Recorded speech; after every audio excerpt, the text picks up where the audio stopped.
Hello students. Today we will understand charge. So I'm going to start electrostatics and one by one in my small videos you will understand concepts. Okay. So today we will understand all about charge. What is charge? By the way, important thing is charge is always associated with mass. ठीक है. जहाँ charge होगा वहाँ मास जरूर होगा. But vice versa may not be true. आप सोचो neutral मास भी तो होता है, राइट? सो मास है बट चार्ज नहीं है, that is okay. But whenever there is a charge there has to be mass. Mass से और क्या एसोसिएटेड है? आपने पढ़ा होगा energy, right? when energy is also associated with mass. Okay, what else? Charge is a scalar quantity, we all know. Okay, and charge can be transferred from one body to another. Okay, another small thing is that you cannot you will always find आपको charge हमेशा quantization में मिलेगा, right? This is called quantization of charge. What does it mean? कि हमेशा या तो charge होगा 1e या 2e 3e, n is integer, right? Okay, you will never find that this you will never find 1.5e. Okay, so charge will always be 1e 2e 3 and so on. This will never occur. Okay, this is called quantization of charge. Okay, what is value of E? E is basically charge on an electron. So 1.6 into 10 to the power minus 19 coulomb. Now if it is charge can be either positive or negative, right? So for example, what example of a positive charge is proton, right? And that is plus E, and electron to be minus. Okay, now very important thing is conservation of charge. Okay, I will explain conservation of charge with example कि आप कहाँ देखते हो कि charge is conserved, right? So I should erase this. Okay, maybe not, I have a space here. So when do we say कि there is a conservation of charge? So conservation of charge, conservation of charge, when जब हम conservation of charge की बात करते हैं then we consider isolated system. So for an isolated system, okay, isolated system charge is conserved. ठीक है, अब बताओ isolated system क्या होता है? Everything. एग्जाम्पल बताओ isolated system का. सराउंडिंग,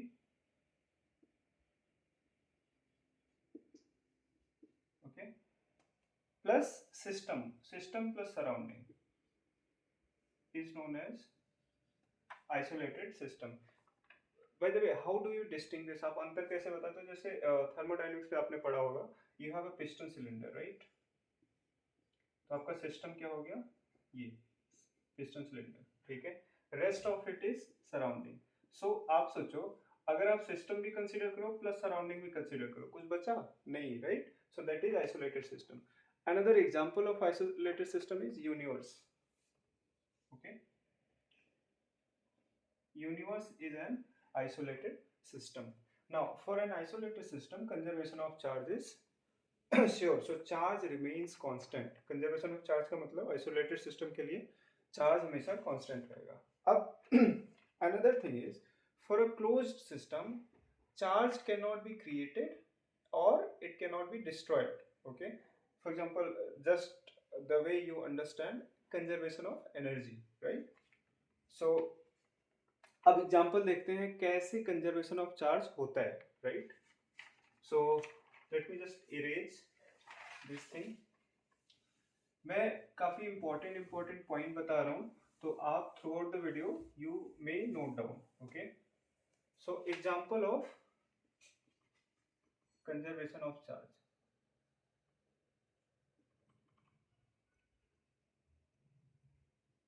ठीक है, पहला एग्जांपल मैं लेने जा रहा हूं.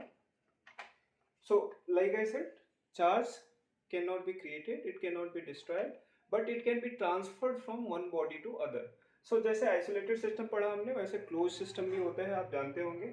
कमिंग टू द एग्जांपल, पहला एग्जांपल हम ले रहे हैं कोई भी केमिकल रिएक्शन, बट हियर यहाँ पे मैं एक स्पेसिफिक केमिकल रिएक्शन ले रहा हूँ, ठीक है। Na plus plus Cl minus, आपको क्या मिलेगा? NaCl, right. अब बताओ यहाँ पे चार्ज कितना है रिएक्टेंट का, टोटल चार्ज बताओ। प्लस ई प्लस माइनस ई, टोटल चार्ज कितना हुआ? 0, राइट। यहाँ पे टोटल चार्ज कितना है? 0। so charge is conserved, right. This shows that ये केमिकल रिएक्शन में चार्ज इज कंजर्व्ड। एक और एग्जांपल लेते हैं, एक रेडियो एक्टिव डिके ले लो।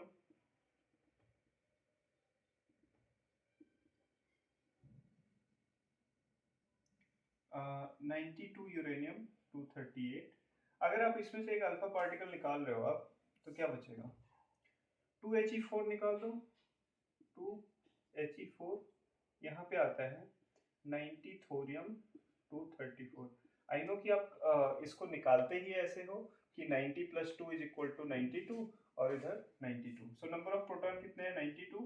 और यहाँ पे कितने हैं प्रोटॉन? 90। और यहाँ पे कितने हैं? 2। सिमिलरली एक और तरीके से इसी को कहा जा सकता है, यहाँ पे अल्फा पार्टिकल पे चार्ज कितना होगा? 2e, यहाँ पे 90 और यहाँ पे 92। So total charges again conserved, alright. और कई सारे एग्जांपल हो सकते हैं, मैं वर्बली ऐसे बोल देता हूँ। Annihilation, okay. एनहाइलेशन आपने पढ़ा होगा, ANNI, एनहाइलेशन। एनहाइलेशन में क्या होता है?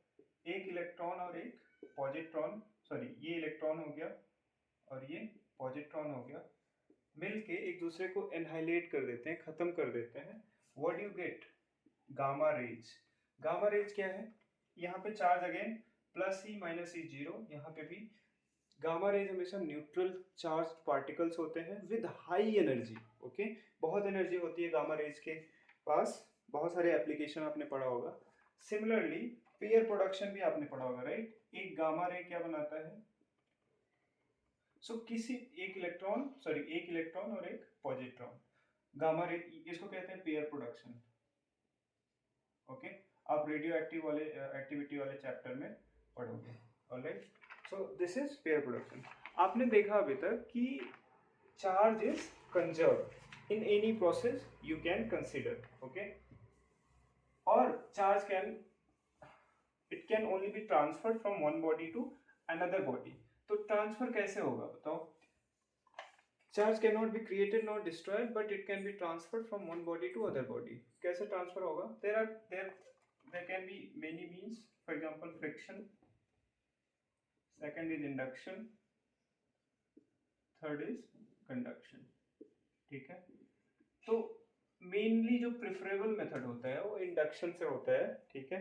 इन इंडक्शन व्हाट हैपेंस इज, आप कोई चार्ज बॉडी किसी अनचार्ज बॉडी के पास ले जाते हो, बस नियर ले जाते हो, okay, and then charge is transferred from charged body to the uncharged body. अब डिपेंड करता है कि एक मान लो चार्ज बॉडी है, प्लस क्यू इस पे है, एक यहाँ पे अनचार्ज्ड बॉडी है जिसका डाइलेक्ट्रिक कांस्टेंट k है। तो इंड्यूस्ड चार्ज मान लो q डैश है, तो q डैश कितना हो जाता है बताओ? आपने पढ़ा होगा -q 1 - 1/k, ठीक है। k is the dielectric constant. Electric, dielectric constant, electric क्या होता है बाय द वे,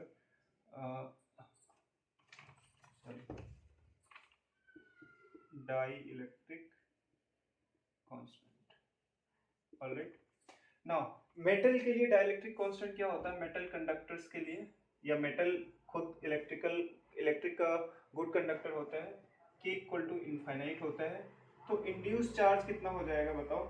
-q 1 - 1/∞, ये 0 हो गया, -q, ठीक है। तो आप यहाँ पे ध्यान दो इस वाले एक्सप्रेशन को, आपको ऐसे मल्टीपल चॉइस में आ सकता है एक, कि जो इंड्यूस चार्ज होगा उसका मैग्नीट्यूड, हमेशा जो चार्ज, जहां से चार्ज ट्रांसफर हो रहा है उसके मैग्नीट्यूड से हमेशा कम होगा, ठीक है। क्यू प्राइम, क्यू डैश हमेशा मॉड ऑफ क्यू से कम होगा। बराबर कब होगा? जब वो मेटल कंडक्टर होगा तब। क्यों? क्योंकि उसका डाइलेक्ट्रिक कांस्टेंट इनफाइनाइट होता है, ठीक है। This is all about charge. और नेक्स्ट वीडियो सीरीज, इस वीडियो सीरीज के नेक्स्ट टॉपिक में हम क्या पढ़ेंगे? कूलम्ब्स लॉ और आगे further topics, okay. Thank you so much for watching the video. You can give your suggestion in the comment and do subscribe to the channel. Thank you.